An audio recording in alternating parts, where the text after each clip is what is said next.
बहुत समय पहले की बात है। एक राज्य में एक राजा रहता था। वो अक्सर वेश बदलकर अपने राज्य के गांव और नगरों में भ्रमण पर निकलता और प्रजा के हालचाल लिया करता था। एक दिन वह हमेशा की तरह वेश बदलकर भ्रमण पर निकला। एक रास्ते पर पहुंचकर उसे विचार आया कि क्यों ना मैं अपने राज्य के लोगों की परीक्षा लूं। आखिर मुझे भी तो पता चले कि मेरे राज्य की प्रजा के चरित्र का पता चले।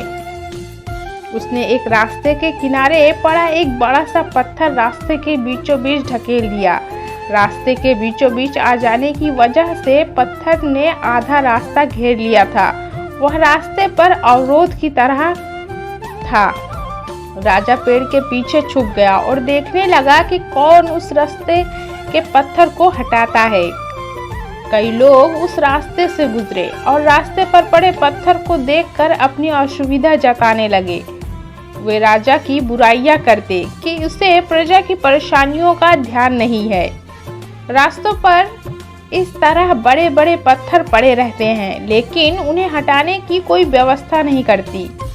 किंतु कोई भी इस पत्थर को वहां से हटाने का प्रयास नहीं करता।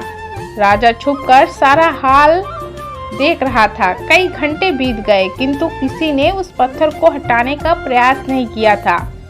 राजा दुखी हो गया कि उसके राज्य के लोग कितने स्वार्थी हैं, जो दूसरों की इन में तो निकालते हैं पर खुद भलाई का कोई काम नहीं करते। वह स्वयं रास्ते पर पड़ा पत्थर हटाने के लिए आगे बढ़ा। तभी उसने देखा कि एक किसान पीठ पर धान की बोरी लादे आ रहा है। वह फिर पेड़ के पीछे छिप गया। उसने सोचा उस व्यक्ति को देख लेता हूँ, उसने भी पत्थर न हटाया तो मैं स्वयं हटा दूंगा। किसान पत्थर के पास पहुंचा और ठहर गया। उसने अपने पीठ की भारी बोरी किसी तरह उतारी और एक किनारे रख दी। वह पत्थर के पास गया और उसे हटाने के लिए जोर लगाने लगा। किसी तरह उसने पत्थर रास्ते के किनारे सरका दिया और हाथ झाड़ता हुआ बुदबुदाया। अब इस पत्थर के कारण रास्ते से आने जाने वाले राहगीरों को कोई परेशानी नहीं होगी।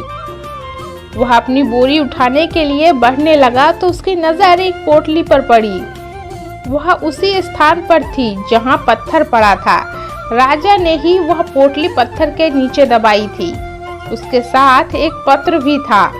किसान ने पत्र पढ़ा। उसमें लिखा था, यह पोटली राज्य के राजा की तरफ से रास्ते का पत्थर हटाने वाले व्यक्ति का पुरस्कार है। किसान ने पोटली खोली। उसमें सोने के सिक्के थे। उसने मन ही मन राजा का धन्यवाद किया। फिर सोने के सिक्कों की पोटली कमर में बांधकर धान की बोरी पीठ पर लादकर वह अपने घर की ओर चला गया। दोस्तों, इस कहानी से हमें यही सीख मिलती है, रास्ते में आने वाली हर बाधा एक उन्नति का अवसर है। इसलिए बाधाओं से नहीं डरें, उनका सामना करें और उन्हें हटाकर जीवन में तरक्की के मार्ग पर आगे बढ़ें। परोपकार करने वाले व्यक्ति को परोपकार का शुभ फल अवश्य मिलता है। फ्रेंड्स, आपको किसान और पत्थर की कहानी कैसी लगी? आप अपने कमेंट के द्वारा हमें अवश्य बताएं।